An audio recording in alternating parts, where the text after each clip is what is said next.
Hello and welcome to some more Star Citizen news with a Drake Vulture reveal and a Persistent Universe studio update summarising the Vulture views and weapons 2 around the verse.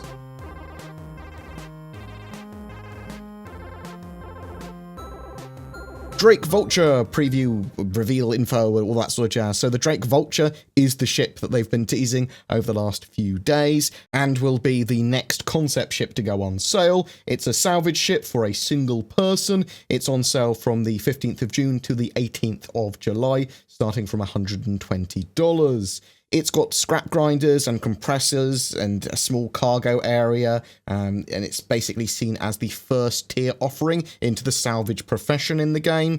It looks like a cutlass, has had its rear attached to the front of a Dragonfly. Gameplay wise, you will scan things down like you would with mining in the game, and then you'd look at potentially finding a ship or something. You'd have to strip valuable components like weapons and systems by hand and bring them back to your ship and store them in your cargo bay. And then once you've done that, you can strip the hull of a ship with the Vulture's scraper beams, and then you'd have to salvage charge the actual hull part of the ship so that you break it down into smaller pieces, and then that salvage can then be processed by the Vulture, and it literally just like compresses it into cubes. The idea of the ship is that it's small, low profile, easy to run, and a little bit sneaky, so you can get in, get some salvage quick from an area or a fight that's just happened. Maybe no one would even notice you. You knob it up and get out of there. I will look at a full sort of like overview of that ship over the weekend once we have the sale live and we know more.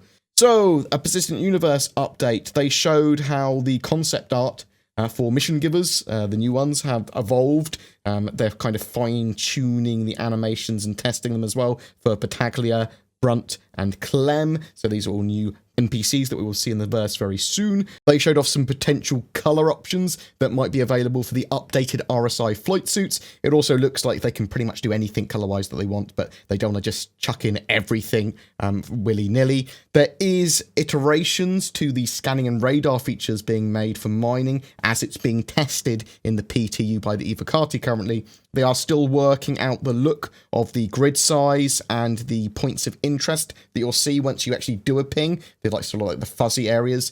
Rock and mineable assets are getting work with their spawning and distribution as well. The sound cues for mining are being dialed in. You're going to get a lot of info from the sound.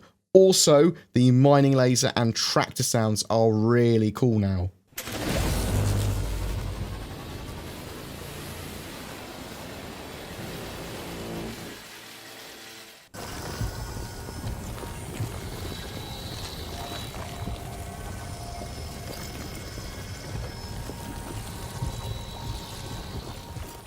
Work continues on getting ships and components purchasable in-game with item kiosks. That's pretty much the words they used, getting ships and components purchasable in-game. The work they're doing is the first step towards that. So, the branding and UI integration is very close for all those shopping kiosks and stuff. That is not a confirmation of purchasable ships in 3.2 by any means. At least it's on their mind, and I'm still hoping that there's the potential to have purchasable ships without VBC in 3.2, but I would not hold my breath at this stage. The first iteration of quantum linking work is almost complete, which will allow players to all jump together. A new mission type has been worked on as well. It's a destroy an object type mission. They showed a satellite-sized station that was destructible for this sort of mission as well, which would be pretty good. Pretty simple idea, but this is sort of stuff that we do need in the verse, mission-wise. The Hammerhead has had its materials, colour palette, and lighting tweaked, and its interior has made a lot of progress. The Hurricane is almost finished. The Mustang rework is pretty close to being done as well. Thruster behaviour and animations are getting a little update across all ships. We also saw some in-editor tests of the Tundra Biome on Hurston, as well as trees and their shaders being shown off.